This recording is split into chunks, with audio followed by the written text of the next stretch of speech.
আকাশ ভাঙা টানা বৃষ্টিতে ডুবছে ঢাকা, আর সেই জলমগ্নতার আড়ালেই ধেয়ে আসছে এক বড় ধরনের কাঠামোগত দুর্যোগের কালো মেঘ। ২৪ ঘন্টায় রেকর্ড ৯৭ মিলিমিটার বর্ষণের জেরে মাটির ধারণ ক্ষমতা আশঙ্কাজনকভাবে কমে যাওয়ায় রাজধানীতে জরাজীর্ণ ভবন ধস ও মাটি দেবে যাওয়ার এক চরম আতঙ্কজনক পরিস্থিতি তৈরি হয়েছে। শুধু ঢাকার জলাবদ্ধতাই নয়, এই অতিবৃষ্টির কারণে ইতোমধ্যেই সারা দেশে এক ভয়াবহ বন্যা পরিস্থিতি তৈরি হয়েছে। ইতিমধ্যে দেশের দক্ষিণ পূর্বাঞ্চলের ৭টি জেলা মারাত্মকভাবে বন্যা কবলিত হয়ে পড়েছে, যার মধ্যে বান্দরবন ও কক্সবাজারের পরিস্থিতি সবচেয়ে ভয়াবহ। দুই অঞ্চলেই লাখ লাখ মানুষ পানিবন্দী হয়ে পড়েছেন এবং কক্সবাজারের রোহিঙ্গা ক্যাম্পগুলোতে পাহাড় ধসে ভয়াবহ মৃত্যুর ঘটনাও ঘটেছে। কিন্তু এই নজিরবিহীন ও ভয়াবহ পরিস্থিতির নেপথ্যে কি?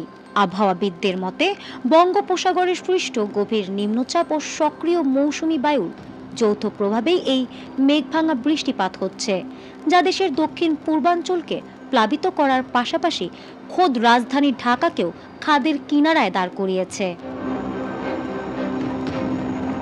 নগর ও জলবায়ু বিশেষজ্ঞরা সতর্ক করেছেন, এই বৃষ্টির ফলে রাজধানীতে এক অপূরণীয় ক্ষয়ক্ষতির আশঙ্কা তৈরি হয়েছে।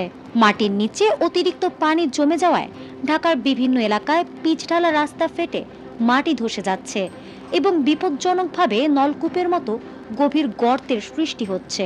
শত শত নকশা বহির্ভূত ও অতি পুরনো ভবনের বেসমেন্টে দীর্ঘক্ষণ পানি জমে থাকায় সেগুলোর ভিত্তি ও প্রধান পিলার মারাত্মকভাবে দুর্বল হয়ে পড়ছে। ফলে যে কোনো মুহূর্তে ভবন ধস, নিচতলা প্লাবিত হয়ে মালামাল নষ্ট হওয়া, আন্ডারগ্রাউন্ড ক্যাবল ভিজে দীর্ঘমেয়াদী বিদ্যুৎ বিপর্যয় এবং ড্রেনের নোংরা পানি মিশে সুপেয় পানির তীব্র সংকট ও পানিবাহিত রোগের মতো ভয়াবহ বিপর্যয় ঘটতে পারে ঢাকার বুকে। আবহাওয়া দপ্তরের পূর্বাভাস অনুযায়ী এই দুর্যোগপূর্ণ আবহাওয়া ও অতি ভারী বৃষ্টি আরও অন্তত ২ দিন স্থায়ী হতে পারে বা তারও বেশি। ফলে সামনের রাজধানীর ক্ষয়ক্ষতির মাত্রা ও ঢাকার বাইরের বন্যা পরিস্থিতি আরও অবনতি হওয়ার আশঙ্কায় নির্ঘুম রাত কাটাচ্ছেন বহু সাধারণ মানুষ। ইতোমধ্যে